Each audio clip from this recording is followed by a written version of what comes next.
Alright, tubes, got us a little bit of a project here going on. I got a new water pump here. I'm just going to be installing it on the 350 engine. So this is just pretty much going to be a standard video. I'm not going to, keep it to one particular brand. But anyhow, so we picked up a new water pump here. Nothing special. We're not going with the high performance or anything. We don't need that. And it's pretty simple the way it comes in the box here. It comes with your gaskets, set of instructions that you should read if you're watching this video, and then the water pump itself. So what we're going to do is I'm going to tape the pump up. There's a few spots I don't want to get painted, but I'm going to tape it up, paint it Chevrolet orange, and then after that we'll get ready to pull the old one off and put the new one on. So let's try and get her done.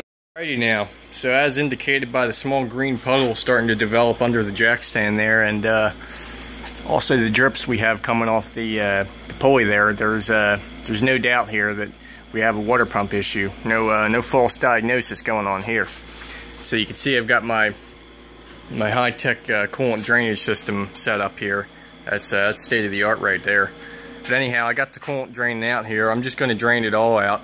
I was going to flush the system. My dad seemed to think that it wasn't that rusty, but it looks kind of rusty to me. So we'll decide that a little bit later.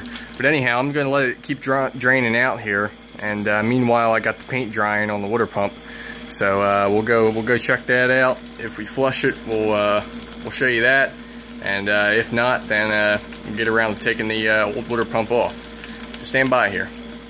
Time for an update here. I've started to remove the old water pump. So what I did, first thing I did, I loosened up the alternator and removed the belt. Once I had the belt removed off the alternator, I also took the fan off, and I just have it sitting in there. But I took the fan out, so that's out of our way. Unbolted off the water pump. Now what I've done is I've started to remove some of the hoses.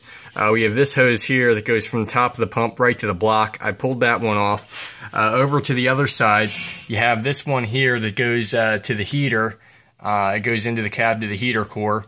And you also have this large hose here, which goes to the bottom of the radiator. So I also pulled that off there. So now that we've got the hoses off, I'm going to start to unbolt the water pump. There's about 4 or 5 bolts. You have this one here, you have one below it. You can't really see that too well. And likewise on the other side here, where you can see, you have this one here, which holds this this very sad looking alternator mount on. It's seen better days, that's for sure. Could use another one of them. And then the other bolt below it. So once we have that off, we'll be able to pull the water pump off. Have to remove this pulley here and install that on the new water pump before we reinstall the new water pump onto the engine. So stay tuned, and we'll keep it going here. Here's the old pump now that I got it off and sitting on the bench here. Now, if you're an amateur, you might think that this right here is where the leak was, and it actually rotted through there. And the truth of the matter is that is where the leak was from, but it didn't rot through. That's called a weep hole, and that's actually it's actually supposed to be there. It's an indicator of when the internal seals start to fail. It leaks out of there and lets you know that it's time to replace your water pump.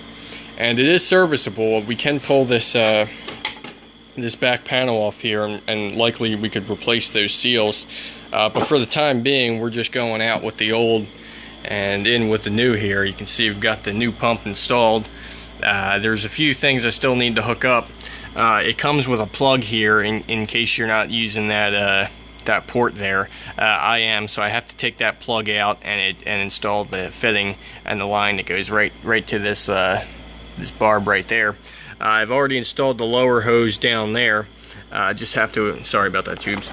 Just have to install another hose right on that one. And then it'll be about it. Just have to install the fan and the pulley, which are currently outside drying. Put a new coat of paint on them. And then it'll be belt and alternator bracket. I think that'll be about it. So until then, we'll be keeping working. Alrighty, tubes, water pump's all done. Got the fan installed. I painted that up while I had it off, and it turned out pretty good. Pulley's all painted, so the front half of the engine actually starting to look pretty good. So no leaks, filled it up, topped it off, took it for a ride, staying nice and cool, no leaks now. So as far as that goes, we're good to go. So now it's time to shine something else. I think we're going to pull these valve covers off and see what we can do with them. But that's about it, tubes. Thanks for watching.